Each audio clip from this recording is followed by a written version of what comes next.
Adversaire des Léopards de la RDC pour les comptes de la 3e et la 4e journée des éliminatoires de la Coupe du Monde 2026.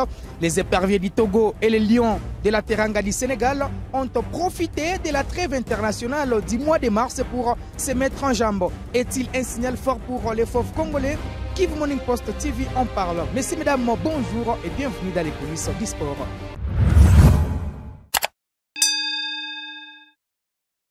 Allez, ça a été toujours un plaisir pour nous de les recevoir sur ce plateau de Kivu Morning Post TV. Il a été en Côte d'Ivoire avec les fauves congolais. Il a suivi la prestation des Léopards qui malheureusement n'ont pas profité de la trêve internationale du mois de mars pour se mettre en jambes. Richard Mouima, bonjour et surtout bienvenue dans les coulisses du sport.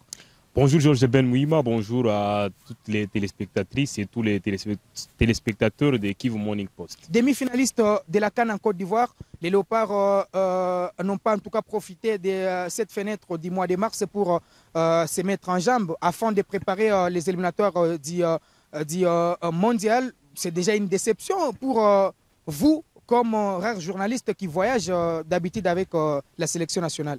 Grosse déception. Vous savez, depuis un moment, on vantait nous tous la dynamique positive qui régnait déjà au sein de la tanière des RDC.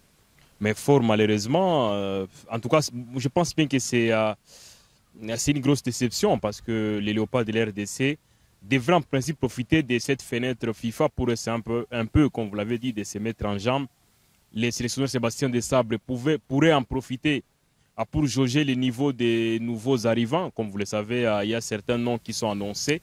Donc pour dire, les Léopards n'ont pas pu bénéficier de cette fenêtre FIFA. C'est une déception totale pour nous qui aimons le football congolais en général. Et nous pensons que les Léopards ne seront pas totalement rattrapés par des vieux démons. Parce que depuis un moment, quand on vantait la bonne organisation, on vantait presque tout. Mais ce qui s'est passé pour ce mois de mars, c'est déplorable. Selon vous, c'est quoi les problèmes? Est-ce que c'est les problèmes financiers ou autre chose? Parce que quand même, à la CAN, les Congolais ont bénéficié quand même de quelque chose comme argent. Je pense que c'est un problème d'ordre organisationnel. Et moi, ce qui me fait mal est que chacun tire la couverture de son côté. Il y a les connors de la FECOFA qui essaient un peu de se blanchir.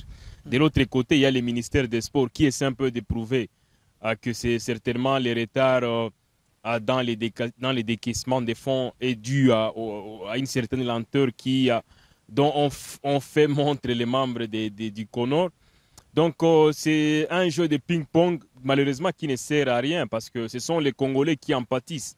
Au moment où nous on est dans ces histoires, dans ces mauvaises histoires, nos adversaires, eux, se préparent bien sûr. Donc d'un côté le Togo, de l'autre le Sénégal. Ils se mettent en jambes et nous avons un match très important pour le mois de juin prochain. Vous savez, la RDC ne compte qu'une seule participation à la Coupe du Monde. En face de nous, il y aura d'abord le Sénégal. Le Sénégal, c'est un pays qui a été un tout petit peu douché lors de la dernière CAN et qui doit quand même se montrer revanchard.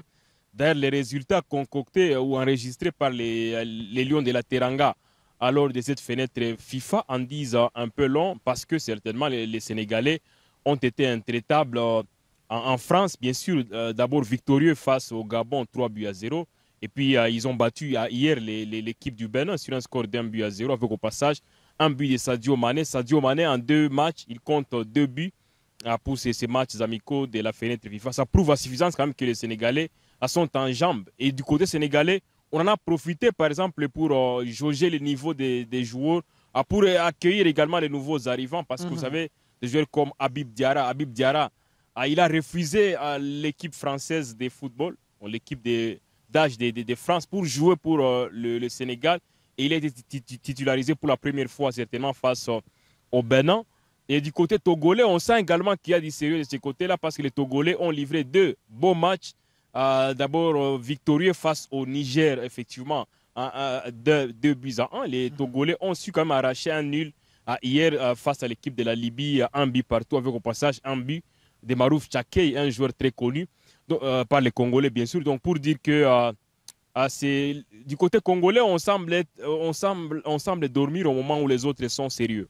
Alors, Richard, c'est vrai, les Congolais ne vont pas profiter de cette fenêtre, mais il y a quand même quelques joueurs qui sont annoncés dans la tanière. Il y a les joueurs de Leicester City, Stéphie Mavididi, les défenseurs des PC Town, Axel Twanzebe. Il y a également Aroan Bissaka.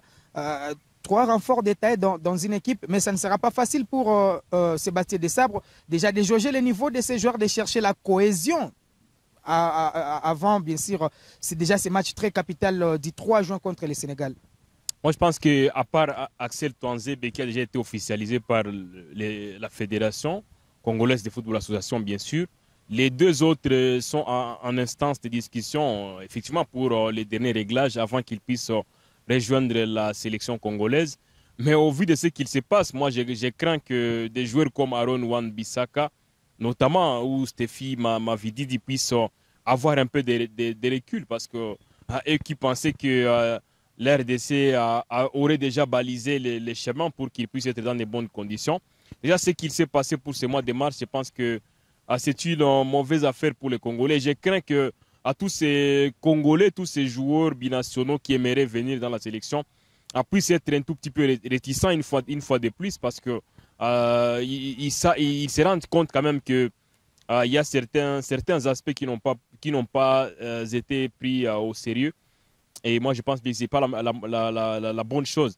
Mais aussi, par rapport, bien évidemment, à ces joueurs, ce sont des renforts de taille, comme des joueurs comme Twanzebe, Mavididi, ou Aaron Wan-Bissaka sont comme des joueurs très valeureux. Je pense bien qu'ils peuvent être d'un apport conséquent, d'un apport sérieux pour l'équipe des RDC. Et je me dis, vous savez, nous avons un problème sur certains compartiments et ces joueurs peuvent renforcer ces différents compartiments afin que la RDC puisse être quand même au grand complet, parce que l'objectif, c'est de participer quand même à cette première Coupe du Monde organisée par trois pays, le Canada, le Mexique et les États-Unis d'Amérique, la 23e Coupe du Monde de football. Donc, ce sont comme des joueurs très importants pour la sélection, même si ils ont attendu pour certains beaucoup d'années pour enfin se décider. Alors, Richard, êtes-vous d'accord avec Samuel Moutoussamy qui a évoqué certainement les problèmes de la défense qui faisaient mal à la RDC dans une émission sur Canal+. Êtes-vous d'accord avec lui que c'est sur ces compartiments défensifs où les Congolais avaient plus de problèmes, ou sur la ligne d'attaque, puisqu'on a suivi la Coupe d'Afrique des Nations où les Léopards avaient certainement du mal à être efficaces devant les buts? Moi, je pense que les chiffres ne trompent pas. Donc, c'est un fait. Il a parlé de la défense. La défense a flotté un tout petit peu, mais aussi l'attaque a connu quelques problèmes, surtout avec les avant-centres. Mais en football, on parle d'un bloc collectif, d'un bloc des jeux. Donc moi, je pense que les problèmes défensifs, la faute défensive n'incombe pas qu'aux défenseurs. Le foot, c'est un jeu collectif. Et s'il y a par exemple le flottement dans un compartiment, cela peut avoir des répercussions sur d'autres compartiments. Moi, je pense que Moutoussamy a raison de le dire, parce que la RDC a quand même encaissé certains buts qui étaient évitables, à mon avis, lors de la CAN. Et la RDC, c'est un fait également, n'a pas bénéficié comme de l'apport de ses avant-centres pour trouver des solutions au moment où elle était mal embarquée, notamment lors du match contre la Côte d'Ivoire. On n'a pas comme senti un apport sérieux de joueurs comme Cédric Bakambu, du haut de leurs plusieurs années d'expérience. Ils n'ont pas pu quand même se signaler dans des matchs très importants. Un garçon comme Simon Banza, je me souviens de l'avoir posé, de lui avoir adressé une question à la fin du match contre l'Afrique du Sud. Il était complètement déçu. Je voulais savoir dans quel état d'esprit il aimerait aborder les prochaines échéances. Il doit quand même vous dire que Simon Banza m'avait clairement dit que dans une interview en zone mixte à Abidjan, il avait clairement dit qu'il va rentrer en étant revanchard. Donc c'est une bonne chose effectivement pour la RDC quand on a comme des joueurs, parce que Simon Banza, la copie de Simon Banza qu'on a pu avoir en Côte d'Ivoire est complètement différente quand même de la véritable copie de Simon Banza qui marche sur les championnats portugais de football. Et espérons quand même qu'on pourra avoir tous ces joueurs-là en étant en super forme, Mais une chose est sûre, je pense bien que certains joueurs seront mis de côté dans la sélection et d'autres pourront venir pour renforcer l'effectif. Alors, Richard, pour finir, les 3 juin contre le Sénégal et puis les 13 contre le Togo, des matchs très importants pour les Léopards. On a évoqué qu'ils n'ont pas bénéficié de cette trêve pour préparer ces 2 événements. Qu'est-ce qu'il faudra aux Congolais pour déjà aborder très bien ces 2 matchs, selon vous? Puisqu'il y a encore les temps. Moi, je pense qu'il faut déjà mettre fin au deuil. Donc, le deuil doit prendre fin. C'est vrai, nous avons beaucoup pleuré, on a beaucoup dit des choses. Mais à un moment, il faut faire avec parce que les vents déjà tirés, il faut le boire. Il faut qu'on mette fin au deuil et qu'on puisse déjà se concentrer sur ces 2 matchs hyper importants.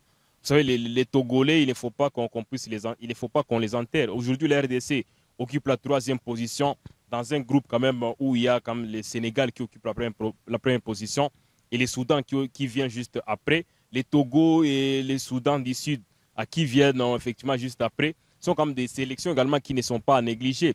Dans ces groupes B, pour les éliminatoires de la Coupe du Monde zone Afrique, les Léopards ont leur mot à dire, certes, mais il faudrait à tout prix chercher quand même une victoire ou un match nul dans un stade Abdoulaye Wade de Diamniadio au Sénégal. Ce ne sera pas facile, à mon humble avis, face quand même à cette équipe sénégalaise. D'ailleurs, ce sera peut-être une opportunité pour les Sénégalais de voir leur président se présenter au stade.